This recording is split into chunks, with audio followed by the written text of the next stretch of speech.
Kur vjen fundjava I shikonti muslimanët e gjumas, që ato po futen e dyrë të sportskave, për të luajtur lojrat e fatit, që ato në gjuma e dëgjuan që është haram veprimiti, ama ato as se kuptuan xhamin, as nuk përfituan diçka nga xhamia. Ne t'i mbushim edhe kasinot, na janë bërë numri I kasinove më tepër se sa numri I shkollave dhe I xhamive, sepse gjendja jonë ekonomike mashallah e lartë shumë. Ne gjendjen ekonomike çdo sent kemi venduar në stabilitet dhe në rahati, dhe tani na kanë mbetur vetëm dyert e kasinove, na kanë mbetur vetëm dyert e sportskave dhe kështu me radhë. E pastaj në fund kret përgjigja cila është? Xhamia I ka fajin për çdo sent. Jo vetë vllau jemi dashur. Kërkoje fajin diku tjetër sepse ai e ka derën diku tjetër, nuk e ka në xhami. Besimtar të dashur, ju porosis me ato që pejgamberi sallallahu alaihi wasallam na nxiti neve që të jemi të lidhur me xhamit tona, nga se ato kanë duket me qenë dhe me pak një vend të veçantë në zemrat tona. Tregoi Rasulullahi alaihi salatu wassalam mbi 7 kategori të cilat do të jenë ditën e gjykimit në hijen e arshit të Zotit Dhul Xhelal.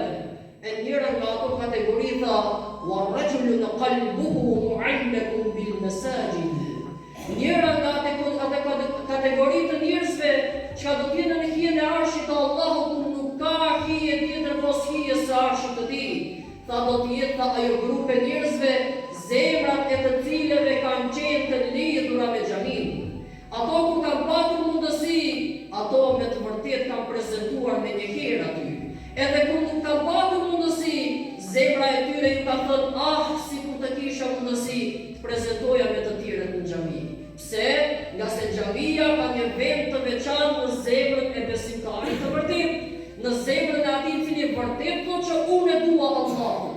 E si mund e ti të duash Allahun, ndërkohë që vendin më të dashur të Allahut një herë në javë viziton? Si mund është ti të duash Allahun Dhul Xhelal, ndërkohë që as pak brenda javës nuk përballohesh për vendin më të dashur të Zotit Dhul Xhelal? Më tregon vllau jemi dashur, kur je në shtëpinë tënde, a të shkon mendja në një herë të thuash, jam I lirë, kam hapësirë, të shkoj dhe të qëndroj në xhami.